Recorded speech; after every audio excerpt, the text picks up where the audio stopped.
When you and I hosted Locked On NBA together, we used to do a countdown segment every Friday. We got one? I want to bring it back today. Let's go. I want to bring it back. Let's go. There is a lot of speculation about Giannis's future in Milwaukee right now. So I came up, Adam, with my top 5 favorite / craziest Giannis trades. Man, this is perfect. I'm so into it. A couple honorable mentions, as we do. Yeah. I have to include Miami. Can you just throw Denver in there just for old time's sake? I tried to figure out Denver. It's like Michael Porter Jr. plus Zeke Naji. Would they say yes? Yeah. Would they? I don't... But Giannis and Jokic, I was like, I don't know that it fits, but I would pay. I would move to Denver and buy season tickets just to find out. I not only do I think it fits, I think it would be one of the craziest duos. I mean, he's basically a super Aaron Gordon. Right. So I think it would fit incredibly well. But to your point, what does Denver have to offer?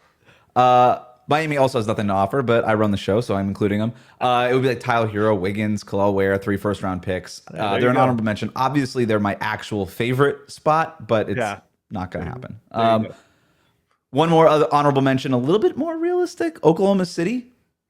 So, Nate Jones, who a really good follow, works in the NBA business, and he had a great point about this new CBA. I don't know if it makes sense to do that move. Right. They can leave this window open with their big 3 for 10 years with all of the first-round draft picks they have, and that might be the best play. Like, just if you give this, we think the Thunder have a chance to win this year. If you can just keep this level of could win it this year for 10 years, you probably grab 3 or 4. So I don't know if they do that. But if Milwaukee is forced to trade Giannis, they will call the Thunder. Of course. I built out a package. Chet Holmgren. Okay. Kaysen Wallace, Nikola Topic, Usman Jang, Aaron Wiggins, Isaiah Joe, and then whatever picks. That would be a haul for Milwaukee. But I'm with you. That's why it's an honorable mention. I felt like I had to mention it because the Thunder have been out there. I would rather just the Thunder ride this thing out. If the Thunder flame out this year, say they lose in the next round, Denver goes in and beats them, then I think you have to have the real conversation of like, we love our core, we're a good regular season team, but is this really it? Exactly. But anything short of that, I think you're going to look at it and go, even if they just make it to the conference finals, you go, we're so close. Let's just keep this going. All the guys are getting better. That's exactly what I have in my notes. That's how you know you and I hosted a show together once. Kind of would rather the Thunder write it out with all these guys, but if they lose before the finals, ... maybe question mark? Maybe. All right. Actual top 5. Ready? This one's going to blow your mind. Number 5. Phoenix. I knew that was going to be the one. Who are they giving, though? Who are they giving up? How about this? Giannis and Damian Lillard. Okay. Take that contract off our hands. Yeah. For Durant, Bradley Beal, and Grayson Allen. Man, who would you rather have next year? Damian Lillard or Bradley Beal? I'm kidding. Because Dame's out. Beal at least plays. Yeah. And if Durant has one more year left under contract, so if you're Milwaukee, you're like, all right, we kind of have Durant for a year, and then we figure it out. Grayson Allen comes back. It's like we probably shouldn't. I don't know. And then you get, if you're Phoenix, you get a little bit of cap relief by getting rid of Grayson Allen. You get under the tax. I don't know. I think it would be fascanating. But Phoenix says yes. Milwaukee's, I don't think, says so. But we'll see. Yeah, they probably say no. It would only be like, hey, we got to stay relevant because we're in Milwaukee. Number 4 is Houston for Jalen Green, Alperen Sengun, and whatever picks. Just Giannis with Ime feels like a good fit. Yeah, they're down to fight and get physical. Would the Rockets draw the line at Amen Thompson? I would hope so, but would that be a deal breaker for Milwaukee? Because then you're getting Green and Sengun and some picks. You're like, okay, like a point guard center combo. We can kind of build around that and some draft picks. I mean, I think you maybe swap even Amen Thompson. Like, Amen Thompson is one of my favorite players. He's by far my favorite player on the Rockets. So this is not a thing where I don't value him. But Giannis and Amen Thompson, first of all, you're never scoring on that duo. Like, just give up trying to score. Just get back on defense. Hopefully you get in the bonus or something.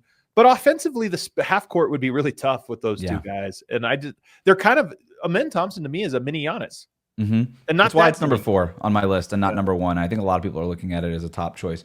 Number 3 is Dallas for Anthony Davis and 3 first-round picks. So they have the number 11 pick this year, Dallas does, a 2029 pick and a 2031 pick. And I just include them. I just feel so bad for Mavericks fans. Yeah. Like, what a rotten season to have the heart and soul of your team and your favorite player just... I was trying to explain this to my wife. I said it would be like trading Dwayne Wade after the 2005 season, right before he won a championship in 2006. That would be what it was. Like, it would be as soon as you realize Nikola Jokic was the truth and being like, we're just going to trade him instead of Nurkic. And it's the worst. It's the worst. It's the absolute worst. So I wanted to include him on the list, and then I'm thinking Giannis, Kyrie, Clay, PJ Washington. Yeah, there's centers, something it's not a there. The bad pick. problem is Kyrie's not back. I mean, I know everybody Mhm. thinks he's going to be the fastest person ever to return from this injury, but it's still throwing away in some part half of a year of Giannis's prime. Look, I think that's the haul you just said. I think Milwaukee would do, because you said 3 first-round picks and you have Anthony Davis, which you immediately, in my opinion, try to find a home for Anthony Davis and get 3 more first-round picks. Like, let's try to make this like a real just rebuild. So that one's the first one that makes the most sense to me from Milwaukee's standpoint. But Dallas, I just don't know. San Antonio for, I'm not breaking any news here, for just Devin Vassell, Stephon Castle, Harrison Barnes, whatever picks, it would lead to the Spurs and the Thunder young clashing Titans kind of thing. It would be really cool. I hate that I love it, because I really don't want to love it. I'm like, Wembanyama's got his own thing. Let him do it. It's fine. He already got De'Aaron Fox, but it would be sick. It would legitimately be sick. I mean, San Antonio, it's so easy to build around Wemby and Giannis. That's the easiest lineup ever. I mean, you're going to hold teams to 75 points a game, and you'll figure out the offense. I mean, because it even makes conceptual sense over time. But yes, that lineup would be frightening for the rest of the league. Do you know who my number 1 is? Oh, no. Let me think here. I would guess like New York or something, but let's see. No, boo. we don't need Giannis in New York. Indiana. Number 1, baby. Right. I love it. I stole this idea from Tyler Parker at The Ringer, but he proposed Pascal Siakam, Benedict Mathurin, Ben Shepherd, and whatever picks.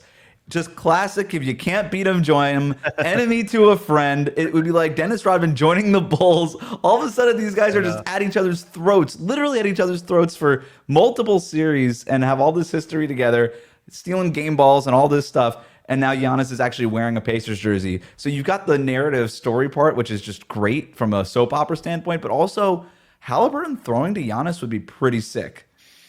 Papa Halliburton might have ruined this one, though. You know, I don't know if we're pulling that one off after what he happened. Apologized on Twitter. What are you talking about? Oh, never mind. Then I think we're good. Yeah, call it in. Adam Ades from DNVR Sports, the All NBA podcast. Thanks so much for joining me, man. Hey, thanks for having me, brother.